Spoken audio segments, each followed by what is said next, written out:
बाल विकास सीडीपी की क्लास लेकर आए हैं। सीटेट एग्ज़ाम दिसंबर में होने वाला है उसके लिए, और सुपर टेट में जो पेडागोजी पूछी जाती है सीडीपी की, उन सभी टीचिंग एग्ज़ाम के लिए। तो पहला प्रश्न है, सभी लोग इसका आंसर दें।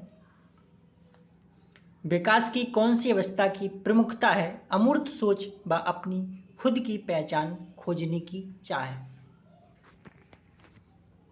कौन सी अवस्था है? जल्दी से सभी लोग इसका आंसर निकालें।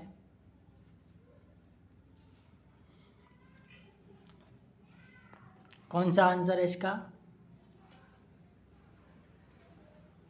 विकास की कौन सी अवस्था की प्रमुखता है? अमूर्त सोच व अपनी खुद की पहचान खोजने की चाह। शेष अवस्था, प्रारंभिक बाल्यावस्था, माध्यमिक बाल्यावस्था, किशोर अवस्था।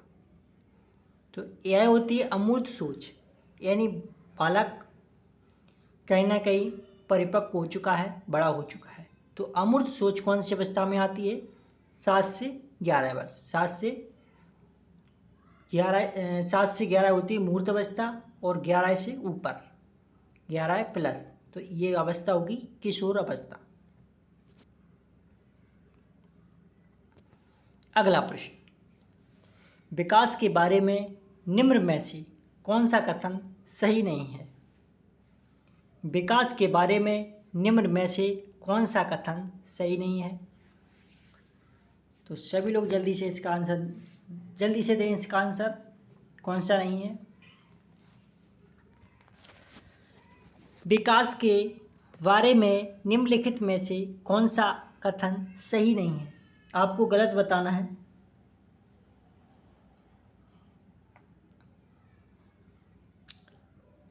विकास एक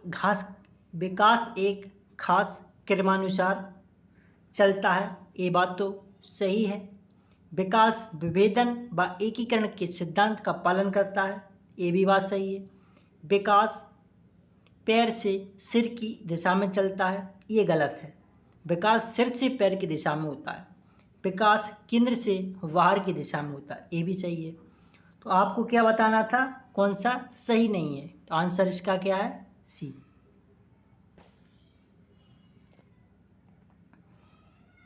अगला प्रश्न, बच्चों में व्यक्तिगत विभिन्नताओं का प्रमुख कारण क्या है? तो आप लोग बताएं, बच्चों में व्यक्तिगत विभिन्नता किस कारण होती है? 4 ऑप्शन है, इसमें से बताएं कौन सा हो सकता है। आप लोग कमेंट करें जल्दी से।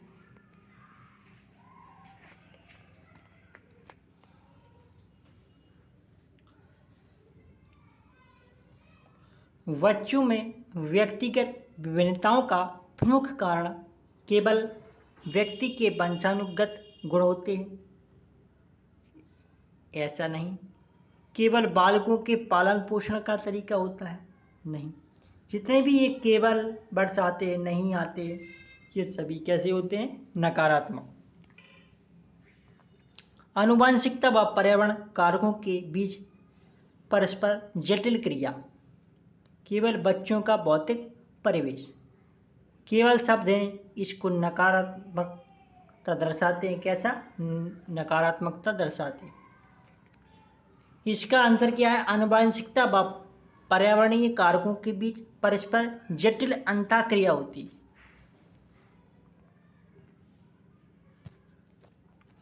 अगला प्रश्न, सामाजिकरण है, तो सामाजिकरण कैसा है?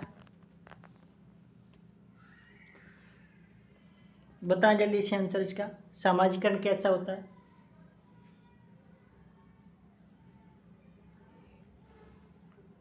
सामाजिकरण रैखिक व निश्चित प्रक्रिया है, सरल व एकायामी प्रक्रिया है, जटिल व बहुआयामी प्रक्रिया है, अन्वय व सार्वभौमिक प्रक्रिया है।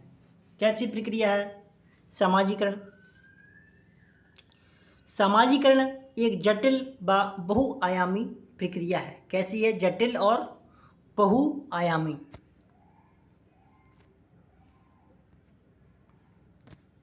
अगला प्रश्न है, जीन पियाजे ने सुझाव दिया कि बच्चे कैसे होते हैं। इसका आंसर जल्दी से बताएं आप लोग। बच्चे कैसे होते हैं जीन पियाजे के अनुसार? बच्चे एक खाली स्लेट के रूप में पैदा होते हैं और जन्म के समय नासमझ होते हैं। ऐसा बिल्कुल भी नहीं होता है। बच्चों की सोच वयस्कों से मात्रात्मक रूप से भिन्न होती है। ये भी नहीं कहा था जीन पियाजे। भाषा विकास को सुसाध्य करती है। ये वाइगोत्स्की मानते थे। कौन मानते थे? वाइगोत्स्की।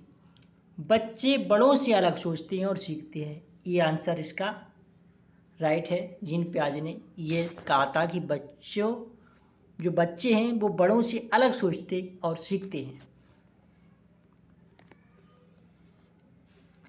अगला प्रश्न, निम्न में से किस युग्म का मिलान सही है?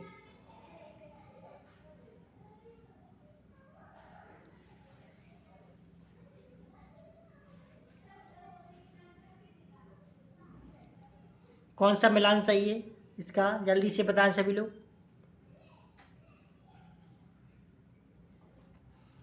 निम्न में से किस युग्म का मिलान सही है? शिशु अवस्था 6 से 11 साल, माध्यमिक बाल्यावस्था 26 साल, अमूर्त संक्रियात्मक अवस्था 11 साल से अधिक, पूर्व संक्रियात्मक चरण जन्म से 2 वर्ष। तो इसका क्या आंसर है इसका? अमूर्त संक्रियात्मक अवस्था 11 साल से अधिक होती है।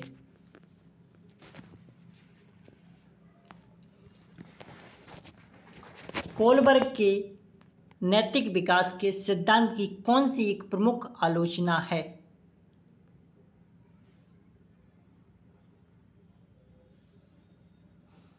कौन सी आलोचना है बताएं सभी लोग, जल्दी से इसका आंसर निकालें।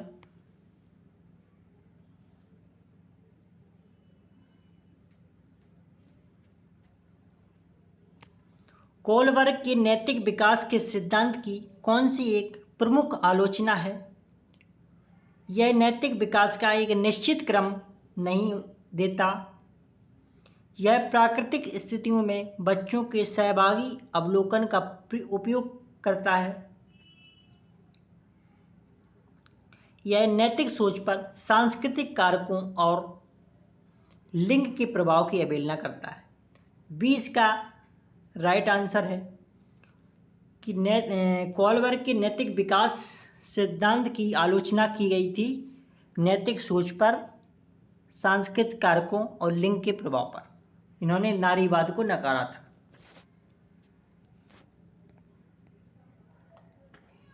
अगला प्रश्न, लेव वाइगोत्स्की का मानना था कि बच्चे किस प्रकार सीखते हैं? बताएं जल्दी। लेव वाइगोत्स्की का मानना था कि लेव वाइगोत्स्की का मानना था, क्या मानना था लेव वाइगोत्स्की का? जल्दी से कमेंट करें इसका आंसर निकालकर। लेव वाइगोत्स्की का मानना था कि बच्चों को जो प्रस्तुत किया जाता है वे उस निष्क्रिय रूप से पुनरुत्पादन करते हैं। ऐसा बिल्कुल भी नहीं होता। बच्चे बड़े की मदद से अपनी समझ खुद बनाते हैं। बच्चे उद्दीपन व प्रतिक्रिया का अनुकूलन करके सीखते हैं। बच्चे तब सीखते हैं जब उन्हें उपयुक्त भौतिक इनाम प्रदान किया जाए। वाइगोत्स्की मानते थे कि बच्चे बड़े की मदद से अपनी समझ को खुद विकसित करते हैं, ऐसा मानते थे। 20 का राइट आंसर है।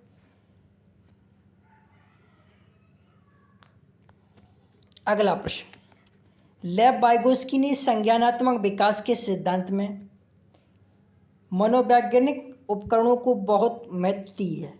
किस पर दिया है? भाषा, कैलेंडर, कैलकुलेटर, मोबाइल। सभी लोग जल्दी से कमेंट करें किस पर दिया वाइगोत्स्की ने। वाइगोत्स्की का कौन सा उपकरण है? जल्दी से निकालें सभी लोग। इसका आंसर निकाल के जल्दी बताएं सभी लोग। लेव वाइगोस्की ने संज्ञानात्मक विकास के सिद्धांत में भाषा जैसे मनोवैज्ञानिक उपकरणों को बहुत महत्वता दी है।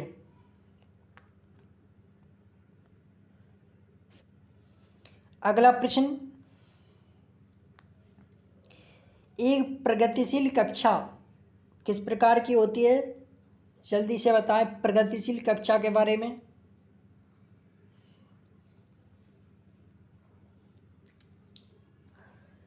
एक प्रगतिशील कक्षा बच्चों का सीखना इनाम व सजा के प्रयोग से नियंत्रण होता है। बच्चों को सख्त निगरानी में रखना चाहिए, बिल्कुल गलत। सीखने को सुसाधित करने के लिए वेदन व अभ्यास की विधि का पालन करना चाहिए, ये भी गलत।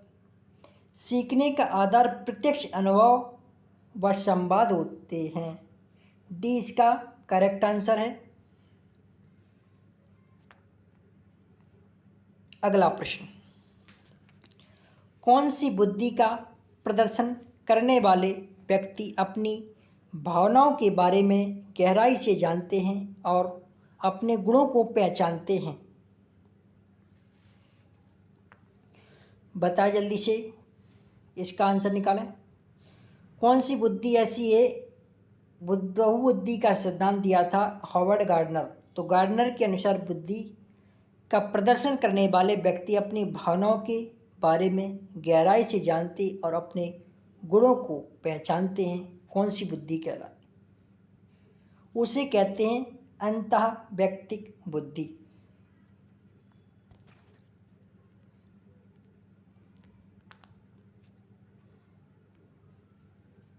अगला प्रश्न, शिक्षकों का कौन सा व्यवहार बच्चों में जेंडर रूढ़िवादिता पक्षपात कम करने में मदद करेगा?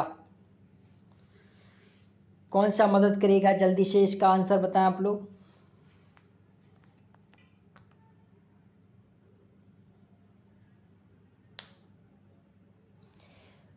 शिक्षकों का कौन सा व्यवहार बच्चों में जेंडर रूढ़िवादिता पक्षपात कम करने में मदद करेगा? कक्षा में केवल लड़कों को भारी कुर्सी मेज उठाने को कहना, ऐसा करने से रूढ़िवादिता और बढ़ेगी, भेदभाव बढ़ेगा, लिंग भेद बढ़ेगा, खेल के लिए गुड़िया व घर केवल लड़कियों के लिए, ऐसा भी नहीं करना चाहिए। देखभाल करने वाले व्यवसायों का जिक्र केवल औरतों के संदर्भ में, इससे भी रूढ़िवादिता पक्षपात बढ़ता है। लेकिन सभी जेंडर में स्वायत्तता व समानुभूति के गुण विकसित करना, इससे रूढ़िवादिता पक्षपात कम होता है।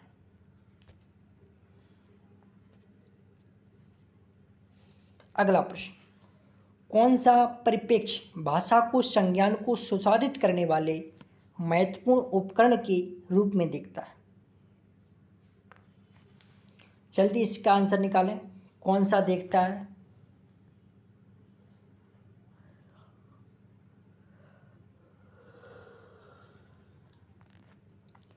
कौन सा परिप्रेक्ष्य भाषा को संज्ञान को सुसाधित करने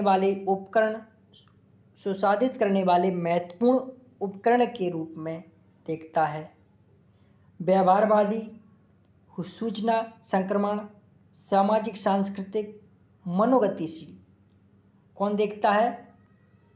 सामाजिक सांस्कृतिक।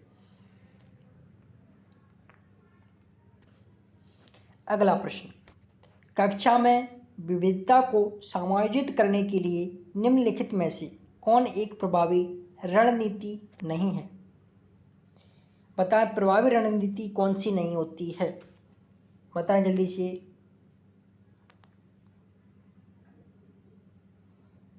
30 सेकंड मिले हैं आप लोगों को, जल्दी से कमेंट करें इसका आंसर।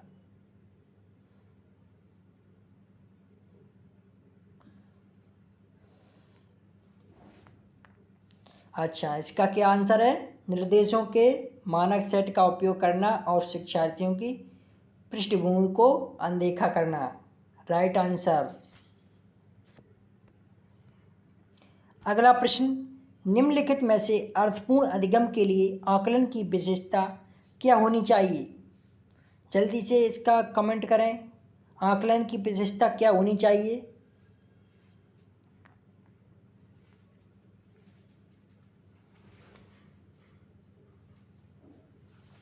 आकलन की विशेषता क्या होनी चाहिए? तो आगे आंसर इसका रचनात्मक होनी चाहिए।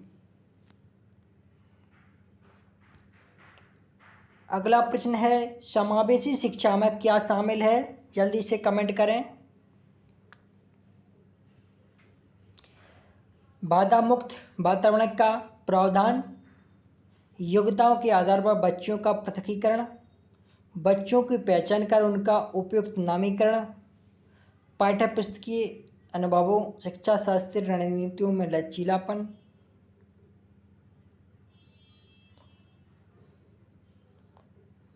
इसका कमेंट करें जल्दी से। आंसर इसका क्या है? इसका आंसर है पहला और चौथा।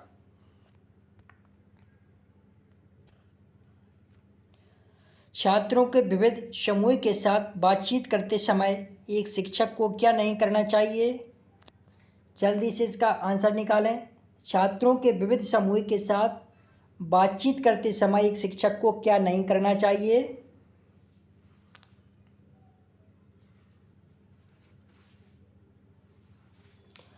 इसका आंसर क्या है? एक समान पाठ्यक्रम और मानकीकृत मूल्यांकन का पालन नहीं करना चाहिए। अगला प्रश्न, अभिकथन इसका है, पठन वैकल्य से जूझ रहे बच्चों के सीखने को सुगम बनाने के लिए शिक्षकों को पुस्तकों के अलावा विभिन्न प्रकार के संसाधनों का प्रयोग करना चाहिए व उन्हें लिखित परीक्षा में अतिरिक्त समय देना चाहिए। पठन वैकल्य की चुनौती वाले विद्यार्थियों को पढ़ने में कठिनाई होती है। इसका आंसर क्या है? ए और आर दोनों सही हैं। आर सही व्याख्या करता है ए की। अगला प्रश्न, कौन सा उदाहरण सहायकी गतिविधि का इस्तेमाल करते हुए दृष्टिबाधित विद्यार्थियों की मदद करेगा? कौन सा करेगा? जल्दी से बताएं इसका आंसर। दृष्टिबाधित विद्यार्थियों की मदद करेगा पढ़ने व लिखने के लिए ब्रेल प्रणाली। अंधे बालकों के लिए क्या बनाई गई? ब्रेल प्रणाली या ब्रेल लिपि, जो 6 बिंदुओं पर आधारित है। निम्नलिखित में से रचनात्मकता के विशिष्ट संकेतक कौन से हैं? जिज्ञासा, स्वतंत्रता, अनुकूलनशीलता, उच्च स्तर की एकाग्रता, बारंबार अभ्यास की आवश्यकता। कौन से हैं? ये सभी होते हैं।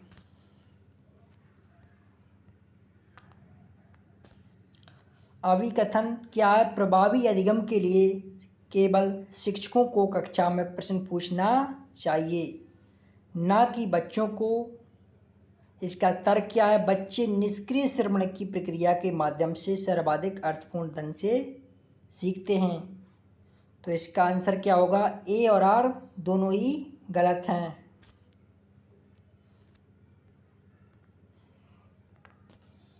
अगला प्रश्न,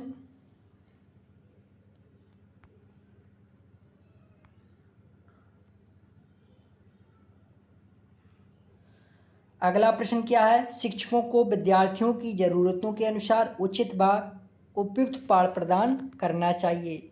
सीखना एक सहयोगात्मक प्रक्रिया है। तो दोनों ही सही हैं। ए और आर दोनों सही हैं और ए आर की सही व्याख्या करता है।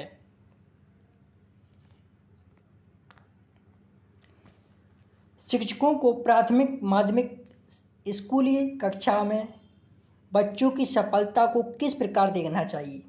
बताएं इसका जल्दी से आंसर। किस प्रकार देखना चाहिए प्राथमिक माध्यमिक स्कूली कक्षाओं में बच्चों को?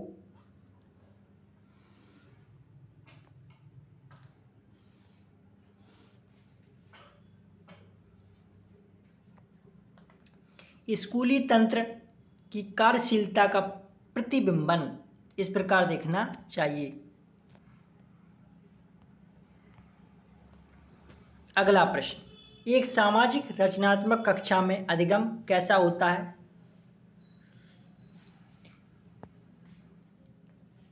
एक सामाजिक रचनात्मक कक्षा में अधिगम होता है सक्रिय और सामाजिक।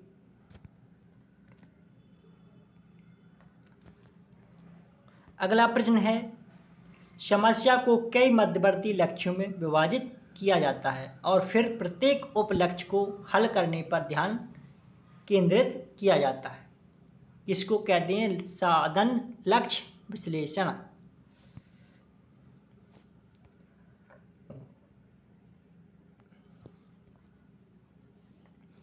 अगला प्रश्न है, शिक्षकों को बच्चों की मानसिक स्थिति व संवेगात्मक जरूरतों की उपेक्षा करनी चाहिए। अकादमिक अधिगम बच्चे के संवेगात्मक स्वास्थ्य से प्रभावित नहीं होता। तो ए और आर दोनों सही, दोनों ही गलत हैं इसके। अगला प्रश्न है, अधिगम को कैसे सुसाधित करना चाहिए? बताएं इसका आंसर, अधिगम को कैसे सुसाधित करना चाहिए? अधिगम को अर्थपूर्ण खोज द्वारा सुसाधित करना चाहिए। स्वयं के ज्ञाता होने के बारे में जागरूकता व समझ किस प्रक्रिया में शामिल है? तो यह समायोजन में शामिल होती है। शिक्षकों में मान्यता रखनी चाहिए योग्यता है और विद्यार्थियों को तय करने के लिए प्रोत्साहित करना चाहिए। कैसा? स्थिर महारत उन्मुखी। ऐसा क्या करना चाहिए? क्षमा चाहते, शिक्षकों में मान्यता रखनी चाहिए कि योग्यता बार्धिक है और विद्यार्थियों को महारत उन्मुखी होना चाहिए। सी इसका करेक्ट आंसर है। प्रेरणा और सीखने के बारे में इनमें से कौन सा कथन सही है? सीखना तब प्रभावी होता है जब छात्रों में आंतरिक अभिप्रेरणा हो। अगला प्रश्न है, बच्चों के प्राथमिक वर्षों में विकास का क्रम है। विकास का क्रम कैसा होना चाहिए? सरल से जटिल की ओर प्राथमिक स्तर पर या प्राथमिक वर्षों में पहले बालक को सरल सिखाया जाए, उसके बाद जटिल या कठिन सिखाया जाए।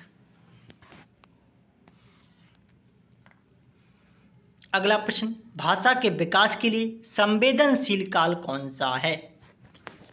प्रारंभिक बाल्यावस्था एक संवेदनशील काल होता है।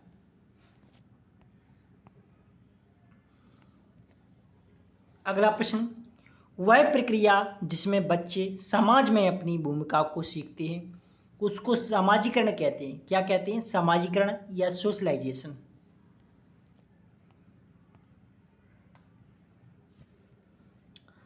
संज्ञानात्मक विकास के किस चरण में बच्चे अनुकरण करने लगते हैं व उनमें वस्तु स्थायित्व की योग्यता आ जाती है? पूर्व संक्रियात्मक अवस्था, इसमें वस्तु स्थायित्व की योग्यता आ जाती है। जीन पियाजे के सिद्धांत के अनुसार वह बच्ची जो सूरज को सजीव मानती है क्योंकि वो रोशनी देता है, अपनी सोच में क्या दर्शाती? अपनी सोच में वह दर्शा रही है जीववादी चिंतन।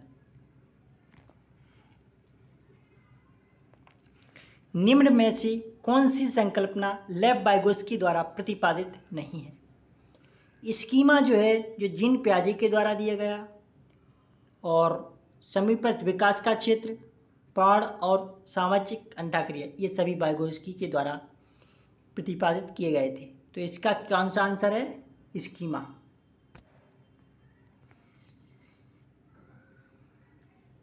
लेव वाइगोत्स्की के सिद्धांतों के निहितार्थ के अनुरूप कौन सा कथन शैक्षिक प्रणाली के लिए सही है?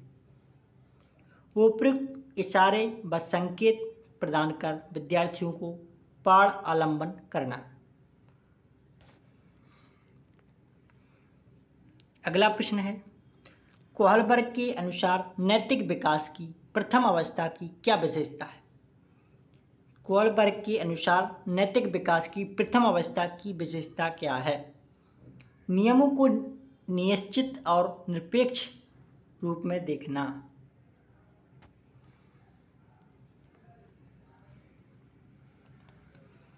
एक प्रगतिशील कक्ष में क्या होता है? एक प्रगतिशील कक्ष में क्या होता है? जल्दी से बताएं सभी लोग, इसका आंसर निकालें। एक प्रगतिशील कक्ष में बच्चे उन गतिविधियों में संलग्न होते हैं जिससे वह अपनी क्षमताओं को पा लेते हैं। अगला प्रश्न, निम्न में से किस प्रकार की बुद्धि का वर्णन हार्वर्ड गार्डनर द्वारा किया गया था? भाषाई बुद्धि का वर्णन किया गया था हार्वर्ड गार्डनर के द्वारा।